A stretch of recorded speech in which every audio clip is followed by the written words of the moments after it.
굿모닝 텍사스 2부 순서 함께하고 계십니다. 초대석 시간입니다. 오늘 초대석에는 프레시 스마일 치과의 여광재 원장께서 나와 계십니다.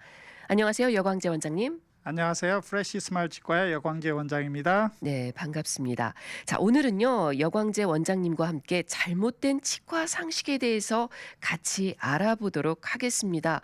우리가 흔히 이 치과에 대해서 여러 가지 또 이 상식들이 있는데 과연 그것이 맞는 건지 틀린 건지 좀 구체적으로 살펴보면 좋겠죠. 자, 먼저는요, 여광재 원장님, 이 충치들 흔히 아이들한테도 있고 사실 성인들에게도 있거든요. 네. 그랬을 때 충치 반드시 치료해야 하겠죠? 맞는 건가요? 꼭 그렇지는 않습니다. 네. 많은 경우에 환자분들이 생각하시기에 충치가 생기면은 무조건 치료해야 된다 이렇게 생각하세요. 그렇죠. 그렇지만 충치에도 단계가 있습니다. 치아의 구조를 먼저 살펴보면은 치아는 맨 바깥 부분 에나멜이라고 영어로는 하고요. 한국말로는 범랑질이라는 굉장히 단단한 조직이 있어요. 예. 그게 보통 2mm 정도 어덜트 티스 즉 영구치인 경우에는 2mm 정도 되는데 요 표면에만 있는 경우에는 굳이 치료를 할 필요가 없고 열심히 닦아주기만 하면 현재 상태에서 그냥 멈춥니다. 아. 그러한 부분은 충치 치료가 실제로 필요하지 않고요. 예. 그리고 나서 이제 충치가 더 진행이 되어서 안쪽으로 들어가서 덴틴, 한국말로는 상아질이라고 하는데 여기에까지 침범을 하면 치료를 해야 됩니다. 그렇군요. 보통 이러한 부분들은 이제 충전물 같은 걸로 치료를 하고요. 보통 레이진이나 아말감 이런 걸로 치료를 하게 됩니다. 예. 그리고 충치가 더 진행이 되어서 펄프, 즉 치아의 맨 안쪽 신경이 있는 부분까지 진행이 되면은 치아가 굉장히 아프게 되고 그런 경우에 이제 신경 치료를 하게 됩니다. 아. 이런 단계로 나눌 수가 있는데 예. 맨 바깥쪽인 에나멜에만 있는데도 충치를 치료해야 된다든가 이런 경우를 생각하실 수가 있는데 그건 굳이 치료를 하지 않으시고 열심히 닦으시만 하면 괜찮습니다. 그렇군요. 충치는 모두 반드시 치료해야 한다라는 말은 그러니까 뭐 100% 옳다고 볼 수는 없지만 그래도 어느 정도 이제 맞다 그렇게 볼 수 있는 거예요. 겉에 이 에나멜에 있는 경우는 굳이 치료 안 해도 된다. 열심히 양치질만 해도 된다. 네, 근데 그런 그렇습니다. 것들을 우리 일반인이 뭐 구별할 수 있을까요? 그거는 참 어렵습니다. 예. 주기적으로 6개월 정도마다 한 번씩 치과에 방문하셔서 치과 선생님의 말씀을 추천을 따르시는 게 제일 좋은 방법이고요. 예. 그리고 집에서 양치질 열심히 하시고요. 네, 그렇습니다. 정기적인 검진, 스케일링을 받을 때에 우리가 또 그 부분을 알 수 있는 거네요. 네. 자, 그리고요. 또 다른 치과 상식이 있어요. 보통 우리가 그 아이들 치아는 유치라고 하잖아요. 네. 그리고 그 단계가 지나면 영구치가 나온다고 하는데 어차피 영구치가 나올 텐데 이 유치 때는 뭐 그 치아에 대해서 그렇게 뭐 교환하거나 치료할 필요가 있을까? 그게 그렇게 중요할까? 이런 또 이야기들도 듣는데 어떻습니까?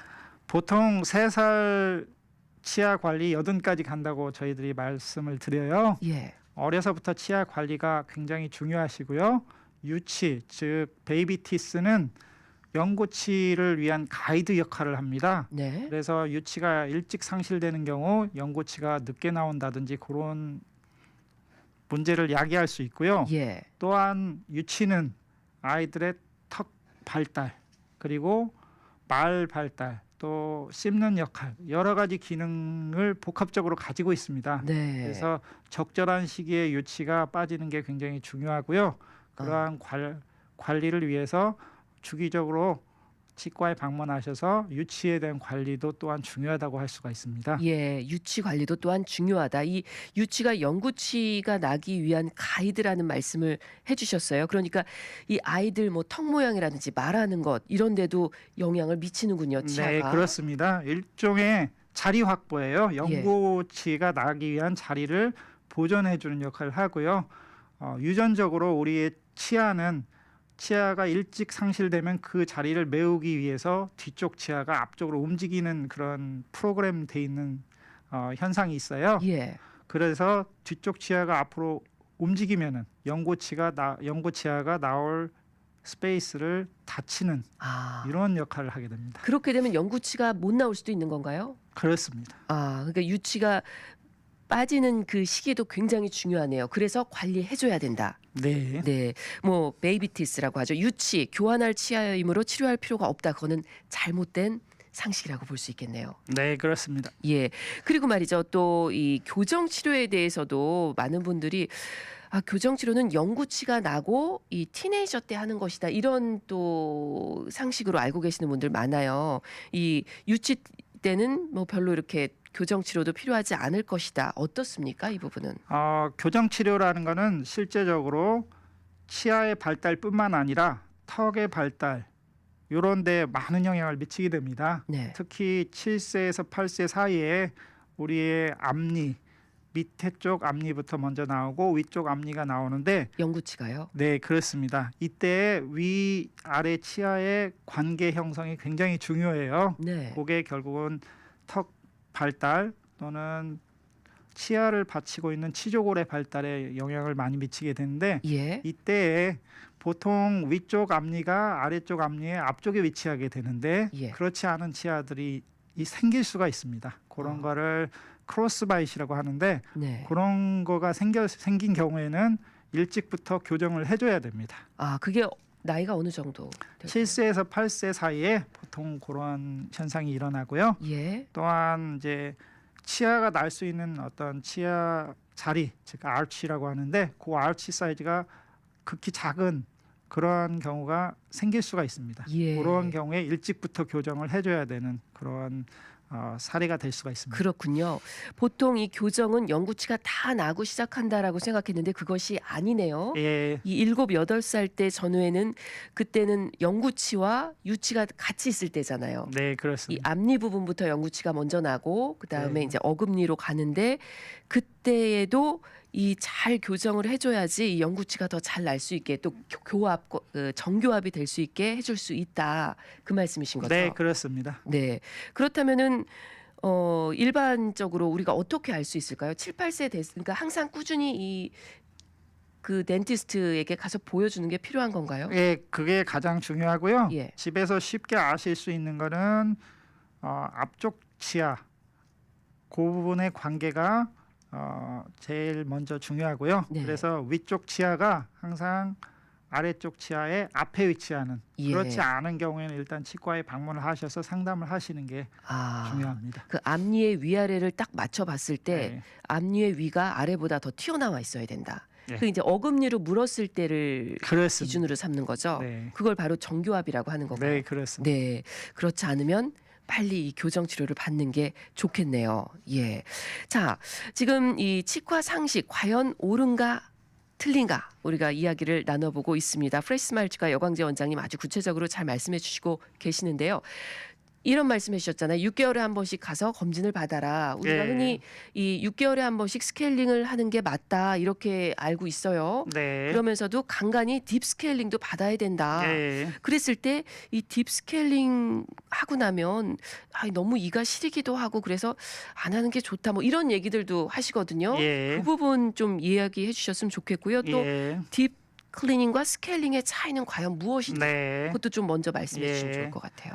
일단 이제 치과 전문 용어인 스케일링 앤 루트 플래닝이라는 말이 한국어로 이렇게 넘어가면서 번역되는 과정 중에 그냥 스케일링이라고 이렇게 번역이 됐어요. 네. 그래서 원래는 이제 프로피라고 하는 일반 클리닝이 있고요. 스케일링 앤 루트 플래닝이라는 건 딥 클리닝에 해당되는 거예요. 그래서 그렇군요. 이제 일반적으로 잇몸 깊숙이까지 있는 치석을 제거하는 딥 클리닝 그리고 일반 클리닝 이렇게 나눌 수가 있는데 네. 그래서 일반적으로 한국에서 얘기하는 스케일링이라는 것은 일반 클리닝을 말씀드리는 거고요. 예. 딥 클리닝이라는 거는 잇몸 구석구석까지 내려가서 잇몸 깊숙이 있는 치석을 제거하는데 딥 클리닝이 되기 위한 조건이 있습니다. 일단은 잇몸뼈가 어느 정도 내려가고 또 치아와 잇몸 사이에 있는 그 포켓 뎁스라는 게 있어요. 네. 이제 일종의 스페이스가 있는데 그 스페이스가 4mm 이상 되는 그런 경우에 딥 클리닝 하시게 되고요. 예. 그렇지 않은 경우에는 일반 클리닝 즉 스케일링을 하시게 됩니다. 네. 그러니까 일반 그 스케일링보다는 딥 클리닝이 훨씬 더 이렇게 깊이 좀 치석을 제거하고 청소해 준다. 예, 그렇게 그렇죠. 쉽게 이해하면 되겠네요.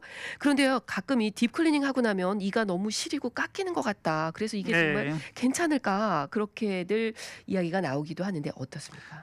일단은 치아에는 전혀 손상이 없고요. 네. 깎이는 것 같다고 생각을 하시는 경우는 어떤 경우냐면은 치아 표면에 치석이라든가 치태, 즉 플락이 많이 붙어 있는데 예. 그러한 부분들이 없어지고 나면은 그 부분이 치아의 일부였다라고 생각을 하셔서 치아가 깎였다 이렇게 생각을 하시는 분들이 있으세요. 아. 그런 경우는 치아의 일부분이 아니고 어떤 찌꺼기라고 보시면 됩니다. 그런데 그렇군요. 색깔이 하얗기 때문에 그게 치아의 일부분이었다라고 생각하실 수가 있고요. 그리고 시리게 느끼실 수 있는 경우는 일단은 치아에 치태, 즉 플락이 있으면은 일단 잇몸이 부어요. 치석도 마찬가지고요. 예. 그러면서 잇몸이 부었던 잇몸이 이제 스케일링을 하고 나면은 일단은 가라앉아요. 가라앉으면서 잇몸의 뿌리 부분이 약간 노출이 되게 됩니다. 그래서 네. 일시적으로 치아가 시릴 수 있습니다. 그렇지만 다시 회복은 되는 건가요? 예, 그렇습니다. 예. 시간이 지나면은 다시 회복이 됩니다. 예.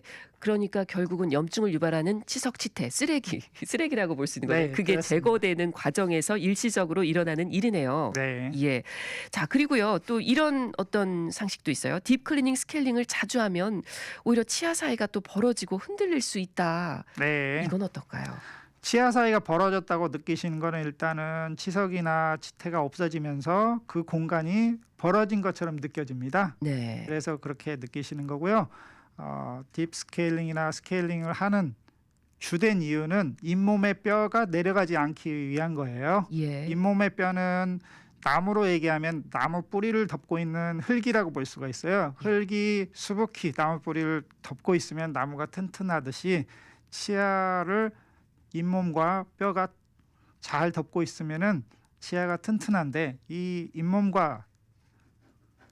잇몸을 받치고 있는 치조골을 내려가게 하는 주된 범인들이 바로 치석과 플락 이런 예. 것들이에요. 이런 것들을 제거해주지 않으면은 통계적으로 보면 약 0.2에서 0.3mm 정도 1년에 내려가신다고 대충 이렇게 생각을 하시면 되고요. 그렇군요. 그게 10년 쌓였으면은 2mm, 3mm가 되는 거고 20년이 되면 4mm, 6mm가 될 수가 있는 거예요. 더 심해질 수 있겠네요. 그래서 결국은 많은 분들이 틀니를 하시게 되거나 임플란트를 하시거나 이때 치아를 잃어버리시게 되는 경우에 주된 요인은 치석 제거가 안 돼서 잇몸병이 생기고 예. 그로 인해서 치조골이 내려가면서 결국은 치아가 흔들리게 돼서 그러한 치료를 받아야 되는 상황에 놓이게 됩니다. 상황이 아주 안 좋아지는 거네요. 네, 그렇습니다. 그러니까 딥 클리닝, 스케일링 하면 치아 사이가 벌어지고 흔들린다는 것은 잘못된 상식이에요. 오히려 그렇죠. 치석 치태를 제거해 준다는, 그래서 잘못 그렇게 느낄 수 있다는 네, 말씀이시네요. 그렇습니다. 네.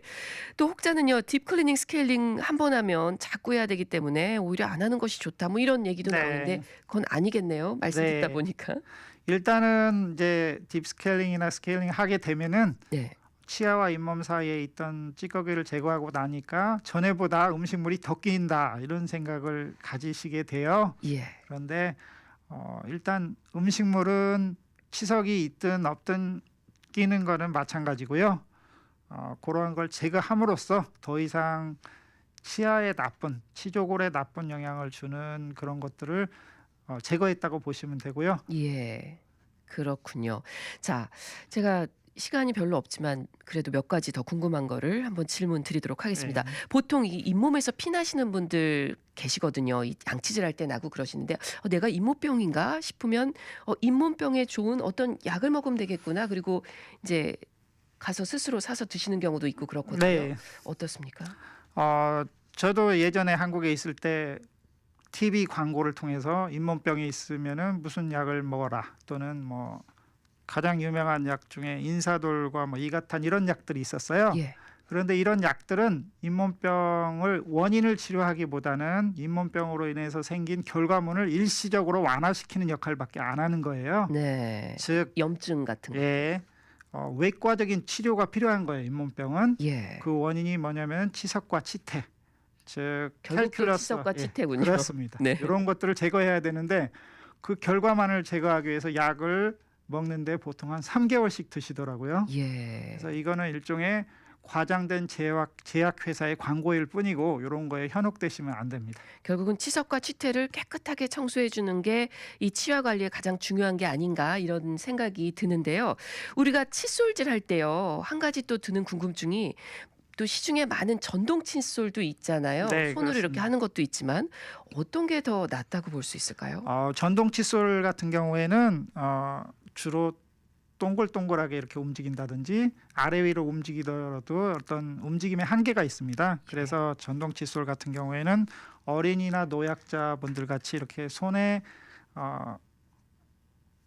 어떤 스킬이 네. 한계가 있으신 분 그런 예. 분들한테는 좋으세요. 아. 그러나 이제 일반적인 어른들 같은 경우에는 손을 놀리는 방법이 전동 칫솔보다 제대로 된 칫솔질을 하실 수 있는 어떤 스킬이 더 있으세요. 네. 그래서 잇몸을 쓸듯이 치아의 방향으로 보통 이렇게 칫솔질을 해야 돼요. 위아래로. 그렇습니다. 보통 좌우로 하는 경우도 많거든요. 예, 많은 광고라든지 부모님한테 그렇게 배웠기 때문에 그렇게 하게 되는데 네. 위아래로 해야 되고요. 예. 전동 칫솔은 그러한 움직임의 한계가 좀 있습니다. 네. 어린아이나 노약자에게는 전동 칫솔이 더 나을 수도 있습니다. 하지만 일반인 같은 경우는 그냥 손으로 하시는 게 더 나을다는 그런 말씀이세요. 네, 그리고 그렇습니다. 칫솔질 하실 때는 위아래로 구석구석 해야 되겠죠. 네. 이 씹는 부분은 어떻습니까? 이 표면.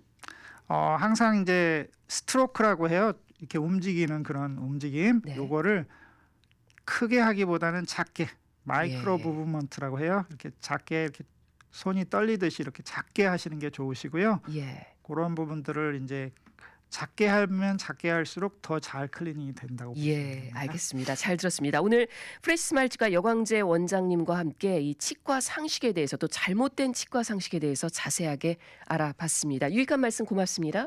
네, 감사합니다. 지금까지 프레시 스마일 치과의 여광재 원장과 함께했습니다.